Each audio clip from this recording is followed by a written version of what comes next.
मेरी स्कूलिंग जवान नवोदय विद्यालय धौलपुर से हुई है। स्कूलिंग फाउंडेशन है मेरी प्रिपरेशन का, सब चीज़ का, मेरी पर्सनैलिटी का, सबका। क्योंकि स्कूल में आपको मल्टी डायमेंशनल डेवलपमेंट पे फोकस होता है नवोदय में। नवोदय स्कूल में बच्चा सब कुछ करता है, पढ़ाई भी करता है, खेलता भी है, सारी चीज़ें करता है। पापा मेरे किसान हैं और मम्मी गृहिणी हैं, तो उनका मेन फोकस यही रहता है कि आपको अच्छी से अच्छी सुविधाएं प्रोवाइड करी जाएँ, जिससे कि आप और इम्प्रूव कर सको अपनी लाइफ। आरएएस और आईएएस में बस सिमिलरिटी ये है कि ये क्या एडमिनिस्ट्रेटिव जॉब है, तो यहाँ आपको पब्लिक एक्सपोजर मिलता है ग्राउंड पे चेंज लाने का। अगर ऐसे कोई भी सर्विस देखी जाए तो सारी सर्विस अच्छी होती है मेरे हिसाब से। कोई भी जॉब हो, सारी जॉब अच्छी होती है। जो भी यूपीएससी का लड़का है, अगर उसको आरएएस की प्रिपरेशन करनी है तो उसको पहले अपना जीएस 4 सही करना चाहिए। और मेन मेरा यूपीएससी रहता है। मैंने यूपीएससी के 4 अटेम्प्ट दिए हैं अभी, और यूपीएससी में लगातार मेंस भी लिखे हैं, लेकिन मेरा अभी इंटरव्यू कॉल नहीं हो पाया उसमें। तो मेरा मेन फोकस वही रहता है शुरू से। आरएएस में इस साल 2024 में मेरा पहला प्रयास था, और जितनी भी प्रिपरेशन की थी मैंने मेरे यूपीएससी के बेसिस पे की। यहाँ बच्चे मतलब जब नोटिफिकेशन आता है उसके बाद ही पढ़ना शुरू करते हैं। पहली प्रॉब्लम शायद मुझे ये अच्छा लगता है। और आरएस के बच्चे काफ़ी मेहनती होते हैं, यहाँ तक मैंने देखा है।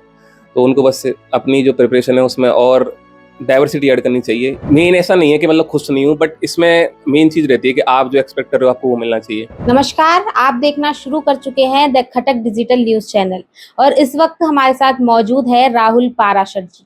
आपको पता होगा कि 2024 का आरएएस का जो राहुल जी हैं उनकी 425वीं रैंक बनी है। तो आइए हम इनसे ही जानते हैं कि इनकी क्या जर्नी रही है और यहाँ तक वो आए हैं, इस मुकाम तक आए हैं, ये मुकाम इन्होंने हासिल किया है, तो क्या कुछ इनकी जर्नी रही है और कितनी इन्हें दिक्कतों का सामना करना पड़ा है। सबसे पहले तो बहुत बहुत शुभकामनाएं आपको राहुल जी, जो आपने इतने यहाँ इस मुकाम तक आप पहुंचे हैं। Thank you. और आरएस में इस साल 2024 में मेरा पहला प्रयास था, और जितनी भी प्रिपरेशन की थी मैंने मेरे यूपीएससी के बेसिस पे की थी। यूपीएससी के बेसिस पे की थी आपने, तो आपको कैसा लग रहा है अब कि आपका जो रिजल्ट आया, तो आपको कैसा लगा और आपके घर वालों को इस पर कैसा लगा? मुझे तो ठीक ही लगा, क्योंकि मेरा जो मेन प्रिपरेशन थी वो यूपीएससी के अराउंड रिवॉल्व करती थी। लेकिन जो आरएस में भी एक अच्छी प्रतिष्ठित सर्विसेज हैं, जो कि स्टेट सर्विस में एक्सपेक्ट कर रहा हूँ कि मुझे मिलेगी, और मुझे अच्छा लग रहा है। पेरेंट्स को भी काफ़ी अच्छा लग रहा है, उनको भी ऐसा लग रहा है कि हाँ, अब ये और प्रिपरेशन कर सकता है अपनी, क्योंकि मैं इस स्टेबिलिटी में रहता हूँ कि ऐसी कोई जॉब मिले जिसमें मैं स्टेबिलिटी तो और उसके बाद आगे प्रिपरेशन कर सकूँ मैं यूपीएससी की। तो मतलब कहीं ना कहीं आपको इतनी खुशी नहीं लग रही है आपके चेहरे से भी कि शायद आप बहुत ज्यादा खुश हैं? अब मेन ऐसा नहीं है कि मतलब खुश नहीं हूँ, बट इसमें मेन चीज़ रहती है कि आप जो एक्सपेक्ट कर रहे हो आपको वो मिलना चाहिए। तो ऐसा मैंने बस आरएस में ये एक्सपेक्ट किया था कि मुझे कोई स्टेट सर्विस मिल जाएगी, और मैं इतना ही एक्सपेक्ट कर रहा था, तो मेरे लिए तो खुशी की बात है ये। तो इससे पहले भी आपने कोई और तैयारी वगैरह की है? इससे पहले मैं 2022-21 से मैंने प्रिपरेशन चालू की थी अपनी। 2020 में मेरी ग्रेजुएशन कंप्लीट हुई थी, उसके बाद से मैंने प्रिपरेशन चालू की थी। तो इससे पहले मेरा 2022 में सीए पे असिस्टेंट कमांडर का सिलेक्शन हुआ था, 66 रैंक थी मेरी। उसके बाद मैंने उसमें एक्सटेंशन लिया, उसको मेडिकल इशूज़ की वजह से छोड़ना पड़ गया था वो जॉब। उसके बाद मेरा हरियाणा प्रोफेसर असिस्टेंट प्रोफेसर में भी सिलेक्शन हुआ था। और इसके अलावा मैंने कई स्टेट पीसीएस उन सब के इंटरव्यू दिए हैं, जैसे यूपी पीसीएस का इंटरव्यू दिया मैंने, और राजस्थान में असिस्टेंट प्रोफेसर का इंटरव्यू दिया था। इसके अलावा ओवरऑल मैंने नेट जेआरएफ भी किया है ज्योग्राफी में। बस यही एग्जाम्स की प्रिपरेशन है, और मेन मेरा यूपीएससी रहता है। मैंने यूपीएससी के 4 अटेम्प्ट दिए हैं अभी, और यूपीएससी में लगातार मेंस भी लिखे हैं, लेकिन मेरा अभी इंटरव्यू कॉल नहीं हो पाया उसमें। तो मेरा मेन फोकस वही रहता है शुरू से। तो आप असिस्टेंट प्रोफेसर में भी आपने क्लियर कर लिया, आपने नेट जेआरएफ भी दिया, तो आपको ऐसा क्यों लगा कि आपको आरएएस भी करना चाहिए? आरएएस और आईएएस में सिमिलरिटी ये है कि ये क्या एडमिनिस्ट्रेटिव जॉब है, तो यहाँ आपको पब्लिक एक्सपोजर मिलता है ग्राउंड पे चेंज लाने का। अगर ऐसे कोई भी सर्विस देखी जाए तो सारी सर्विस अच्छी होती है मेरे हिसाब से। कोई भी जॉब हो, सारी जॉब अच्छी होती हैं। फ़र्क पड़ता है कि तुम कितना इम्पैक्ट ला सकते हो। तो मैं सोचता हूँ कि ज़्यादा से ज़्यादा इम्पैक्ट ला सकता हूँ राजस्थान आरएएस से, आईएएस से। अब आईएएस में आपका हो रहा है, आप प्रिपरेशन कर रहे हो, आपका अगर नहीं हो पा रहा है तो एक आरएएस एक अच्छा ऑप्शन है आपके लिए, और वो आपको और अच्छी अपॉर्चुनिटी दे सकता है as compare to other any service like teaching. और लेकिन जॉब सारी मेरे हिसाब से अच्छी होती है। मैं किसी भी जॉब को ऊपर नीचे नहीं मानता। तो अभी आपका जो इंटरव्यू हुआ, तो उसमें कैसा आपका अनुभव रहा, जो आपने इंटरव्यू दिया उसमें, आरएएस वाला? आरएस इंटरव्यू में मेरा इंटरव्यू था, अयूब खान सर का बोर्ड था, अयूब खान सर का। और मेरा इंटरव्यू काफ़ी चला, 40 मिनट तक चला था मेरा इंटरव्यू। और इंटरव्यू में मेनली पूछे थे क्वेश्चन आया, और इससे रिलेटेड क्वेश्चन पूछे थे, और उनमें मैं अच्छे से मतलब प्रिपेयर कर रखा था मैंने। तो सेटिस्फाइंग मार्क्स हैं मेरे। मुझे लगता है कि मेरे मार्क्स इतने तो आने चाहिए थे, तो मेरे 53 मार्क्स हैं इंटरव्यू में, जो कि ठीक है मतलब। और मैं एक्सपेक्ट कर रहा था कि ज़्यादा से ज़्यादा मेरे टॉप ऐसे एवरेज से ऊपर नंबर आने चाहिए। वो एवरेज से ऊपर मेरे आए हैं, 50 से ऊपर नंबर मेरे आए हैं। तो मुझे अच्छा लगा था इंटरव्यू। तो अभी आपका इंटरव्यू हो गया है, तो आपकी ज्वाइनिंग कब तक होगी? इसमें 5 महीने लग जाते हैं, 4-5 महीने तो एवरेज लगते हैं आपको स्टेट सर्विस एलोकेट होने में। लेकिन जब तक मैं सोच रहा हूँ कि मैं प्रोफेसर की जॉब करूँगा, क्योंकि 4-5 महीने खाली बैठने से अच्छा तो कुछ जॉब करनी चाहिए। तो मैं अभी हरियाणा असिस्टेंट प्रोफेसर में जॉइन करूँगा, वहाँ 4-5 महीने की सर्विस करूँगा, फिर यहाँ दोबारा जॉइन करने आ जाऊँगा। अच्छा, अभी जो खाली टाइम है उसको आप ऐसे ही नहीं गवाएंगे, आप कुछ ना कुछ करते रहेंगे हाँ। उसमें। तो कोई और तैयारी भी आप करने वाले हैं या फिर सिर्फ इतना ही है? नहीं, नहीं, मैं अपनी प्रिपरेशन तो कंटिन्यू रखूँगा। मेरा मेन जो मोट्टो है वो है सिविल सर्विस को क्रैक करना, तो वो तो मेरा चलता ही रहेगा और मैं उसकी वजह से ही प्रिपरेशन ये जॉब वगैरह सिक्योरिटी के लिए ली है। ये ऐसा स्पेसिफिकली ये नहीं है कि मतलब मेरा एंड गोल आरएएस है, एंड गोल आईएएस ही है।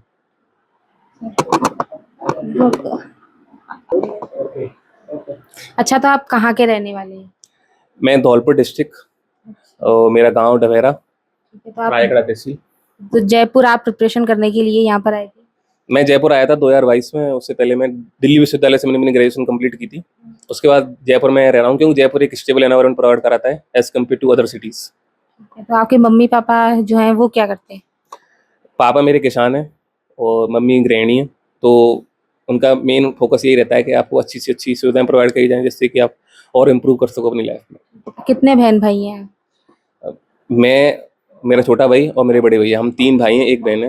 तो जो बड़े भाई हैं वो डॉक्टर हैं जेएनयू मेडिकल कॉलेज में यहीं जयपुर में। छोटा भाई है मेरा पीएचडी स्कॉलर है, उसको प्राइम मिनिस्टर रिसर्च फेलोशिप मिल रखी है, जेआरएफ। और मैं हूँ, हम तीनों ही पढ़ाई में अभी भी कंटिन्यूस पढ़ाई कर ही रहे हैं तीनों। और दीदी उनकी शादी हो गई है, वो अपने वही रहती हैं आगरा। तो कहीं ना कहीं मतलब आपको ऐसा लगता है कि आपकी जो ये आपने मुकाम हासिल किया है तो इसके पीछे आपके घर वालों का हाथ है, कोई शिक्षक है या फिर आपने सेल्फ स्टडी की है, कुछ आपका क्या लगता है आपको कि इसके पीछे किसका हाथ है? मेरी प्रिपरेशन में या फिर मेरी जो अपब्रिंगिंग हुई है लास्ट 10 साल में, उसमें सबसे बड़ा आता है मेरी सिस्टर का, जो मेरे साथ हमेशा रहती है, चाहे मेरा हाई हो चाहे लोज हो। उसने हमेशा मेरे साथ जितना भी हो सकता है उसने मेरा सपोर्ट किया है। और मेरी सिस्टर है आकांक्षा शर्मा। उसके अलावा मम्मी पापा हैं, वो हमेशा मुझे सपोर्ट करते हैं। वो उन्होंने ये है कि उन्होंने कभी भी मुझसे ये नहीं पूछा तू कर क्या रहा है, अरे मैंने कोई भी जॉब छोड़ी हो, तुमसे कभी ये नहीं बोलते कि जॉब मत छोड़। उनको कोई दिक्कत नहीं, वो बोलते हैं तू खुश रह बस, हमें तेरी खुशी इंपॉर्टेंट है। तो उन्होंने हमेशा सपोर्ट किया है। भैया है मेरे, छोटा भाई है, वो सब लोग यही है कि उनका कभी भी ऐसे मुझसे डिमांड नहीं की उन्होंने, कभी मुझसे ऐसे प्रिपरेशन की ऐसे नहीं बोला कि नहीं तू ये कर वो कर। मैं अपने हिसाब से करता हूँ और वो हमेशा सपोर्ट करते हैं। और आपने सेल्फ स्टडी की है या फिर कोई कोचिंग वगैरह कुछ ज्वाइन किया है? मैंने सेल्फ स्टडी ही की है।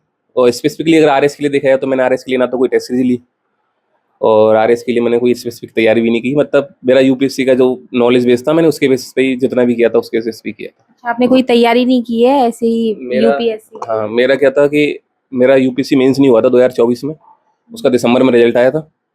और उसके बाद जनवरी में इसका फरवरी में एग्जाम था प्री। तो मैंने वो 15-20 दिन ही आरएस की प्री की पढ़ाई की थी, उससे पहले मैंने कोई आरएस की तैयारी नहीं की थी अलग से। उसमें मेरा प्री हुआ, फिर उसके बाद 2 महीने में मैंने जितना भी मुझे आता था या फिर नई नॉलेज थी, जैसे कि यहाँ अलग सब्जेक्ट होते हैं आरएस में, 5-6 सब्जेक्ट अलग होते हैं, उन सब्जेक्ट को मैंने उन्हीं 2-3 महीने में पढ़ा था। और वो जो भी पढ़ा था उस समय बस वही मुझे ऐसा लगा कि मैं रेप्लिकेट कर पाया जितना भी था। और बट ओवरऑल देखा जाए तो मेरी प्रिपरेशन जो मैंने यूपीएससी की थी शायद उसमें ज़्यादा हेल्प मिला है, उसका ही मेन वो रहा है रोल। तो सर, जैसा कि आपने बताया आपने यूपीएससी के बेस पर ही आरएएस की मतलब एग्जाम दिए, कोई इसमें तैयारी नहीं की थी, तो अब जो आरएएस की तैयारी कर रहे हैं जो अभी के युवा हैं उनको आप क्या कहना चाहेंगे? क्या उन्हें भी पढ़ाई नहीं करनी चाहिए या फिर उन्हें ज्यादा मेहनत करनी चाहिए आपकी तरह? मुझे आरएस की प्रिपरेशन में मुझे ऐसा लगा कंसिस्टेंसी की कमी है यहाँ बच्चे मतलब जब नोटिफिकेशन आता है उसके बाद ही पढ़ना शुरू करते हैं, पहली प्रॉब्लम शायद मुझे ऐसा लगता है। और आरएस के बच्चे काफ़ी मेहनती होते हैं, यहाँ तक मैंने देखा है। तो उनको बस अपनी जो प्रिपरेशन है उसमें और डाइवर्सिटी ऐड करनी चाहिए, 1-2 कोचिंग के नोट्स से ही सोर्स नहीं बनाना चाहिए। उनको मेन बुक्स पढ़नी चाहिए, या फिर बुक्स नहीं पढ़ रहे तो एटलीस्ट यूपीएससी का कंटेंट उनको रेफर करना चाहिए, जिससे उनकी आंसर इंप्रूव होंगे और एक अंडरस्टैंडिंग भी उनकी इंप्रूव होगी, वो जरूरी है। और मेन ये है कि प्रिपरेशन तो करनी चाहिए, ऐसा कुछ नहीं है कि मतलब आप आईएएस की तैयारी करो तो आपको आरएएस हो जाएगा। ये है कि आपको बहुत हेल्प मिलेगी, अगर आप आईएएस की प्रिपरेशन कर रहे हो तो आपको आरएएस में बहुत हेल्प मिलेगी। लेकिन यहाँ आरएएस में अलग डिमांड है, यहाँ हिंदी इंग्लिश का अलग से एग्जाम होता है, उसके मार्क्स जुड़े जाते हैं, यूपीएससी में से मार्क्स नहीं जुड़े जाते। तो आपकी हिंदी अच्छी होनी चाहिए अगर आपको अच्छी रैंक लानी है तो। जैसे मेरी हिंदी काफ़ी ख़राब है, GS4, तो हिंदी इंग्लिश की वजह से शायद मेरी इतनी कम रैंक आई, वरना और अच्छी रैंक आती है। हिंदी में आपकी कम? मतलब हिंदी और इंग्लिश का पेपर था, उसमें मेरे काफ़ी बेकार नंबर, मुझे पता था कि मेरे बेकार आएंगे नंबर, क्योंकि मुझे ऐसा कुछ स्पेसिफिक आता नहीं था। तो उसमें आप जीएस, जो भी यूपीएससी का लड़का है अगर उसको आरएस की प्रिपरेशन करनी है तो उसको पहले अपना GS4 सही करना चाहिए, जब जाके यहाँ आप अच्छी रैंक ला सकते हो। कहीं ना कहीं मतलब आप ये भी कहना चाहते हैं कि जो कोचिंग कर रहे हैं तो सिर्फ कोचिंग पर ही डिपेंड नहीं रहना चाहिए, सेल्फ स्टडी भी जरूरी है। तो सर आपने स्कूलिंग आपने कहाँ से की अपनी? मेरी स्कूलिंग जवान नवोदय विद्यालय धौलपुर से हुई है। स्कूलिंग फाउंडेशन है मेरी प्रिपरेशन का, सब चीज़ का, मेरी पर्सनैलिटी का, सबका। क्योंकि स्कूल में आपको मल्टी डायमेंशनल डेवलपमेंट पे फोकस होता है नवोदय में। नवोदय स्कूल में बच्चा सब कुछ करता है, पढ़ाई भी करता है, खेलता भी है, सारी चीज़ें करता है। तो मैंने भी सारी चीज़ें की थी। मैं स्पोर्ट्स में भी अच्छा था, नेशनल प्लेयर था मैं क्रिकेट स्पोर्ट्स में। और लीडरशिप स्किल में स्कूल कैप्टन था मैं अपने स्कूल का। और पढ़ाई वढ़ाई में भी अच्छा था, मतलब ठीक था, ऐसा नहीं था कि कोई टॉपर टॉपर वॉपर हो, बस ये था। पर स्कूलिंग में नवोदय स्कूल से पढ़ना एक प्रिविलेज है मेरे हिसाब से अभी भी। और मैं अभी भी मानता हूँ कि नवोदय का मेन कंट्रीब्यूशन रहा है हमेशा मेरे फाउंडेशन में। जो पर्सनैलिटी हुई या फिर थिंकिंग स्किल हुई, वो सारी चीज़ें आप नवोदय में ही सीखते हो। नवोदय में जो इंटरेक्शन होता है बच्चों का, दोस्त होते हैं, सीनियर जूनियर होते हैं, वो उनका एक अलग ही नॉस्टैल्जिया है। शुरुआत से आप नवोदय में पढ़े हैं? हाँ, 6 क्लास से 12th क्लास तक मैं नवोदय में पढ़ा था। उसके बाद मैंने ग्रेजुएशन दिल्ली विश्वविद्यालय से की थी, क्रोडीमल कॉलेज से, ज्योग्राफी ऑनर्स से। तो 6th क्लास से आपने नवोदय में पढ़ाई शुरू की थी, तो आपको ऐसा लगा कि आपको नवोदय में पढ़ना चाहिए, या फिर आपके कहीं ना कहीं पेरेंट्स या फिर बहन भाई थे, उन्होंने आपको कहा कि नवोदय एक अच्छी जगह है तो वहां आपको पढ़ना चाहिए? मेरे बड़े भैया थे, नवोदय में पढ़े हैं, अच्छा। तो वही मेरे मोटिवेशन थे। और उन्होंने आज तक मेरा इसी वजह से सपोर्ट किया है हर जगह। तो उनके हिसाब से चलता गया था मैं, जो उनकी प्रेफरेंस वही चलती गई थी। इवन वो उन्होंने बायो ली थी तो मैंने ही बायो ले ली थी, और उसके बाद मैंने चेंज की थी अपनी सब्जेक्ट। बट मेन मेरा जो मोटो था वो भैया का ही था। भैया मेरे उसी स्कूल में पढ़े हैं शुरू से ही। 12th क्लास तक आप अपने भैया के नक्शे कदम पर चल रहे हाँ हैं, उनमें, उन्हीं की motivation हाँ वो भी क्रिकेट खेलते थे, मैं भी क्रिकेट खेलता था। उनको जो पसंद था वो मुझे ही पसंद था, मतलब ये था। तो हमने ये भी सुना है कि नवोदय में एंट्रेंस एग्जाम वगैरह होता है, तो उसकी प्रिपरेशन आपने कैसे की? उसकी तो कोई प्रिपरेशन स्पेसिफिकली की नहीं थी, पर उस समय छोटे छोटे थे तो कोचिंग वोचिंग होती थी। तो कोचिंग मैंने की नहीं थी क्योंकि टीचर से मेरी बनती नहीं थी। वो जो प्रिपरेशन कराते थे वो मुझे ऐसा लगता था कि वो एग्जाम में नहीं आएगी। तो मैंने सारी प्रिपरेशन अपनी घर ही की थी। भैया ने मुझे किताब दिलवा दी थी, एक किरण किताब आती थी, मुझे अभी भी याद है। और उसी से पढ़ता था, वो भी भैया की थी। वो मुझसे 3-4 साल सीनियर थे शायद स्कूल में, 3 या 4 साल। तो कहीं ना कहीं आपने हमें शुरुआत से ही आप सेल्फ डिपेंड रहे हैं कि मैं खुद ही पढ़ूंगा, टीचर्स की भी आपने बात नहीं मानी? टीचर्स में जैसे अब स्कूल नवोदय के टीचर्स थे, वो एक आपको क्वालिटी कंटेंट और क्वालिटी एजुकेशन प्रोवाइड कराते थे। अब वहाँ स्कूल के जो प्री स्कूल था उसमें तो ऐसा कुछ स्पेसिफिक नहीं था। और हाँ, मैंने यूपीएससी की तैयारी भी अपनी सेल्फ स्टडी से की है, मैंने कोई कोचिंग नहीं की। हाँ, पर टेस्ट सीरीज मैंने अलग अलग कोचिंग की ज्वाइन की हैं। स्पेसिफिक कोचिंग मैंने अभी तक किसी भी नहीं की, कोई भी, चाहे आरएएस हो चाहे आईएएस हो। तो नवोदय में जो एंट्रेंस एग्जाम होता है उसकी मतलब आप क्या, अगर लोग कोई देख रहा हो लेना चाहते हो तो आप बताएंगे कि किस तरीके के सवाल आते हैं, या फिर जो बुक्स से रिलेटेड आते हैं, या फिर आप जो कह रहे हैं टीचर्स पढ़ाते थे वो नहीं आते हैं?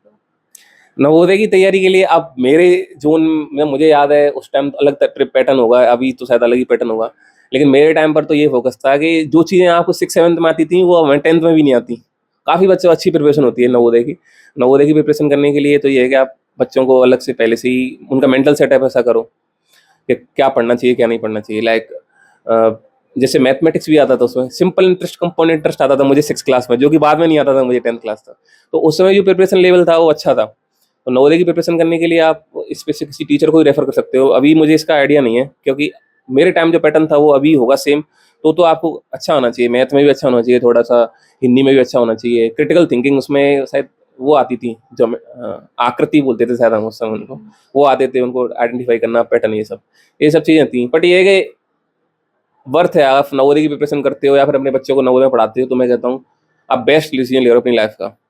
बजाय आप किसी भी प्राइवेट स्कूल में 50,000 1 लाख रुपए खर्च करने की जगह आप नवोदय में पढ़ाते हो तो आपको 12th क्लास तक बच्चा फ्री पढ़ता है, सब कुछ वहाँ से मिलता है आपको, सब कुछ, किताबें, कॉपियाँ, सब चीज़। शायद 1-2 चीज़ को छोड़ के लाइफ वो सब कुछ मिलता है, पेन भी मिलता है, सब कुछ मिलता है वहाँ। और बहुत अच्छी एजुकेशन मिलती है नवोदय में। नवोदय में बिल्कुल फ्री पढ़ते हैं बच्चे? हाँ, सब चीज़ फ्री है वहाँ नवोदय के बच्चे के लिए।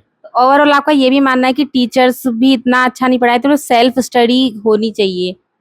हाँ, सेल्फ स्टडी होनी चाहिए, लेकिन नवोदय के टीचर्स की क्वालिटी अच्छी होती है एज कम्पेयर टू जो और टीचर्स हैं। नवोदय के टीचर्स हमसे क्या कनेक्ट होते हैं बच्चों से, तो वो अच्छे पढ़ाते हैं। और उनका ये भी है कि वो वेल क्वालिफाइड होते हैं एज कम्पेयर टू अदर। अच्छा, टीचर्स और भी क्वालिफाइड ही होते हैं, लेकिन और होते हैं टीचर्स थोड़ा सा, मतलब अपनी वर्किंग उसमें थोड़ा सा डील दे सकते हैं। लेकिन नवोदय के टीचर्स होते हैं ना, वो पूरा मेहनत कराते हैं बच्चों को, वो ऐसे वो नहीं करते कि काम चोरी नहीं करते, एक तरह से ये बोल।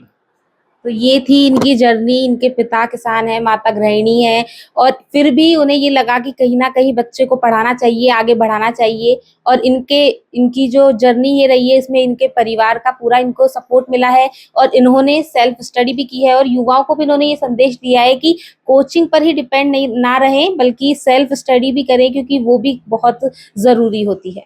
तो फिलहाल के लिए इतना ही, और ऐसी ही अपडेट्स के लिए बने रहिए आपके अपने चैनल द खटक के साथ।